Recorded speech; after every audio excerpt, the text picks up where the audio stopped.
La question qu'on peut se poser, c'est est-ce qu'on n'est pas à l'aube du grand matin des dictateurs élus? Parce que à l'ouest, on a Trump, on y reviendra. À l'est, on a Trump qui éructe. À l'est, on a Poutine, sûr de lui, dominateur. À l'extrême est, on a Xi Jinping, le chinois, qui attend son heure sagement. Et puis un peu plus la Corée du Nord aussi. Il n'a pas été élu. Et Erdogan en Turquie et Benjamin Netanyahou en Israël. Et on est dans un monde où les dictateurs prennent la main. Et pas n'importe quel dictateur, ce sont des grands pays. Donc la question, c'est qu'est-ce qui va se passer? Devant nous, on a une décennie noire. Quand on voit ce qui se passe avec Trump, qui est en train de démolir son propre pays, démolir le système occidental. Enfin, il démolit, il veut démolir la Constitution. Je veux dire, c'est comme si un islamiste voulait détruire la charia, quoi. C'est un suicide. Mais ce suicide, il est en train de se faire. Donc, on a une décennie noire en perspective et on ne voit pas très bien ce qui peut changer les choses dans les années à venir. Et on ne voit pas très bien ce qui pourrait contrecarrer, parce qu'en plus, il y a des gens comme Javier Milei en Argentine qui veut tronçonner l'État, enfin, Trump qui veut dépecer l'État, les libertariens avec Elon Musk et les autres qui veulent déconstruire l'État. Et toutes nos valeurs sont en train de se casser la figure et plus rien ne semble nous défendre. Donc, alors évidemment, quelles sont les réactions dans le monde? Ben pour l'instant, il n'y en a pas beaucoup. Il y en a, mais il y en a peu. Parce que, dans un premier temps, et on comprend, l'Amérique est écrasée par son vote, puisqu'il a été élu, largement. Les démocrates n'ont pas grand-chose à dire. Ils sont encore sous choc, ils sont KO debout. En Europe, ben, l'Europe est sidérée, parce que chaque fois qu'elle imagine le pire, Trump va au-delà du pire.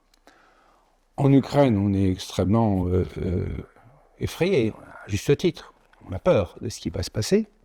Et finalement, on ne voit pas très bien d'où peut venir la réaction. Alors, il y a Brel qui chantait « Gémir n'est pas de mise aux marquises ». Et c'est vrai que gémir, ça ne sert à rien. Et on est en train de scruter dans cette masse-là qu'est-ce qu'elle est sursaut, d'où ça peut venir. Pour l'instant, il n'y a pas grand-chose, même si l'Europe commence à se ressaisir au niveau politique. Mais il y a des voix quand même. Il y a des voix qui vont au-delà du politique. Parce que le politique, on pourra en parler, mais des voix qui vont au-delà du politique. Bon, Bernie Sanders. Bernie Sanders, c'est un progressiste aux États-Unis qui a toujours été considéré un peu à l'extrême gauche, et alors qu'il est simplement progressiste, et qui a fait une déclaration, qui est un ancien candidat à la présidence de la République, et qui a fait une déclaration disant « Attention, l'Amérique est aux mains des oligarques, aux mains des milliardaires. » Donc c'est quand même une déclaration qui claque un peu, parce qu'il dit les choses simplement et fortement. Mais plus étonnant, c'est ce qui s'est passé avec un sénateur français qui s'appelle Claude Malhuret, qui a fait un discours. Et ce discours, il l'a fait devant le Sénat français.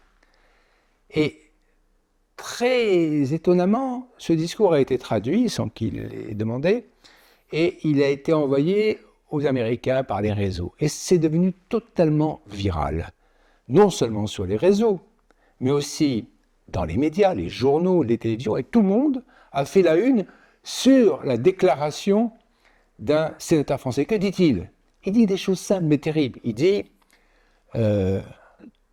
Washington, c'est devenu la cour de Néron, avec des courtisans soumis et un incendiaire, comme Néron qui a mis le feu à Rome, un incendiaire qui est en train de tout brûler, avec l'aide d'un bouffon sous kétamine, Elon Musk, et il dit Trump fait plus de mal à l'Amérique en 2 mois que ce qu'il a fait en 4 ans lors de son premier mandat. Il dit aussi Trump est quelqu'un dont on ne peut pas être allié puisqu'il frappe d'abord ses alliés. Et il dit aussi on est en train de voir apparaître là quelque chose qui est inédit.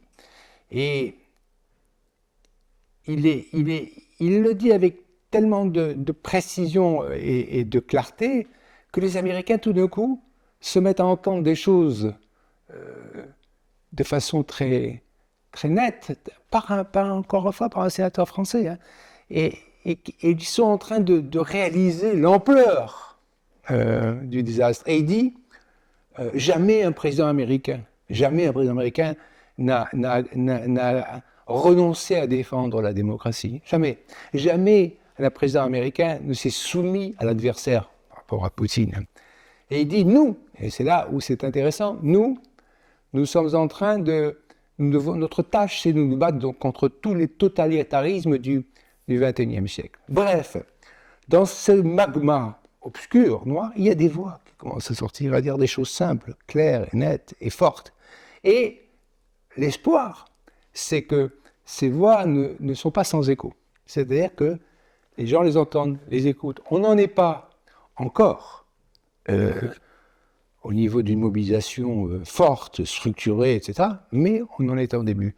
Ce qui donne à penser que certes, les dictateurs, pour l'instant, ont la bride sur le cou, mais qui risquent quand même de rencontrer des résistances, parce que dans ce chaos, il y a des voix qui s'élèvent. Et c'est ça l'important.